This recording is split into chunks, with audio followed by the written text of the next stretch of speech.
The storms or the rainbows. This is the topic of our spiritual dose of tonic for this week.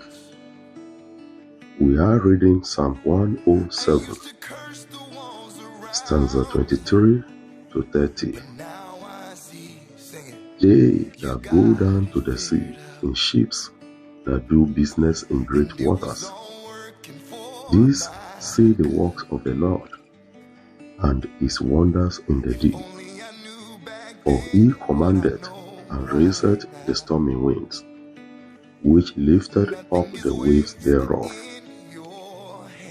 They mount up to the heaven, they go down again to the depths. Their soul is melted because of trouble. They reel to and fro, and stagger like a drunken man, and are at their wits' end. Then they cry unto the Lord in their trouble, and he bringeth them out of their distresses. He maketh the storm a calm, so that the waves thereof are still.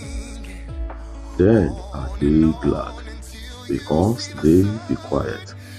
So he bringeth them unto their desired haven. Usually the storms comes with the clouds.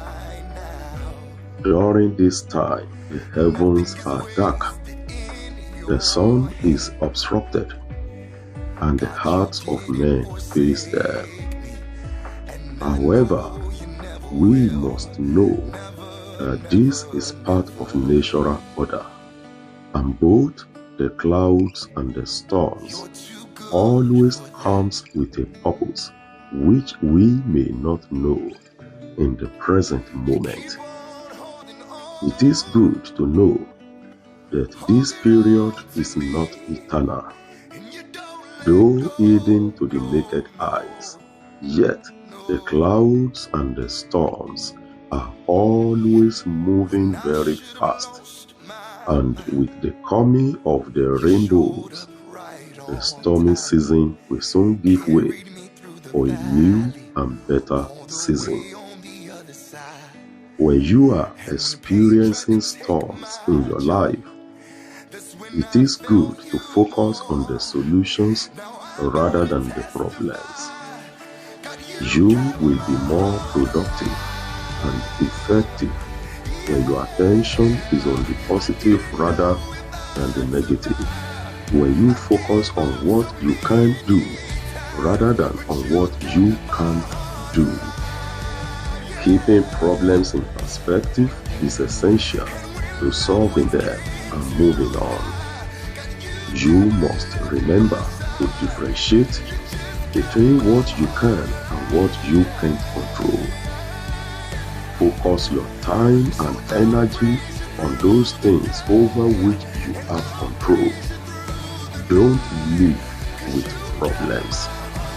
Seek a solution to every problem as soon as possible, and enjoy the immense sense of freedom that comes from the resultant change. As you journey through this week, know that the best and the number one solution to your storms is to hand it over to God. Keep it in God's hands. Take instructions from God and learn to do his biddings at all times. God is the best and perfect fix for every issues of life. So focus on the fix. Spend no time on negative reactions. Cross quickly to the sunny side, the solution side of every situation. Ignore the storms, but focus on the rainbows. Definitely, your storms will abate, your clouds will give way for the rainbows, and your sun will shine again. In the mighty name of Jesus. Amen.